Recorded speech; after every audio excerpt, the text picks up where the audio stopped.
The formation and evolution of our solar system played a vital role in how Earth and the human race came into existence. Since comets are remnants from our early solar system, the Rosetta mission is updating and informing our scientific understanding by studying Comet 67P Churyumov-Gerasimenko. Recently, the orbiter's COSIMA instrument discovered organic material in the form of carbon inside several particles collected from the comet's coma, and the type of carbon was more complex than expected. This carbon was compared for us with a lot of meteorites material that we had measured with a copy of the instrument on ground, our reference model of the instrument, and we tried to find what is the best match. And the best match is actually what we found in very few meteorites, in the Orgueil chondrite, for example, which is a meteorite which is thought to maybe come from an extinct comet. So that would be the best match. But even in our meteorite collection, we don't have any material looking like what we have at the comet. So this is really special, and it's only on some particles. Rosetta has detected small organic molecules in the form of a gas, but only these larger carbon-bearing molecules in dust particles. Linking how and where these different-sized organic molecules formed and combined with the comet is ongoing, and hints at comets having a complex dynamic history.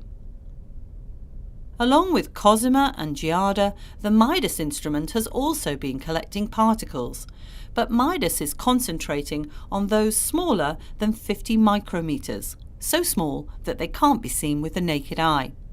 And one of these particles had an unusual, repeating, fractal-like structure, seen for the first time in a comet.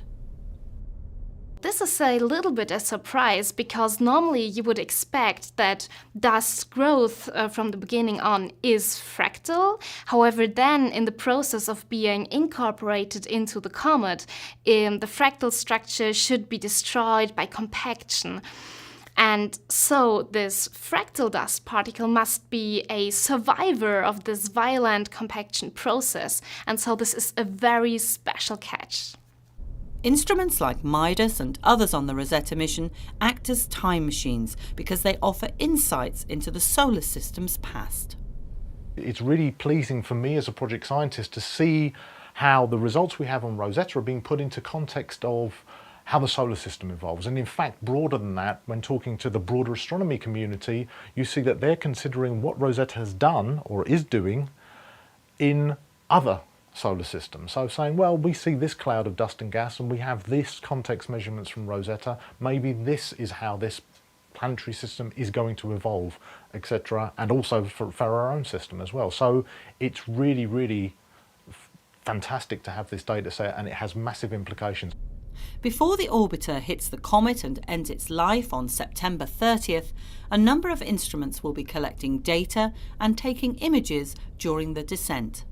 So for many scientists and students around the world, the end of the Rosetta mission is also the beginning of further new science and fresh insights into our history.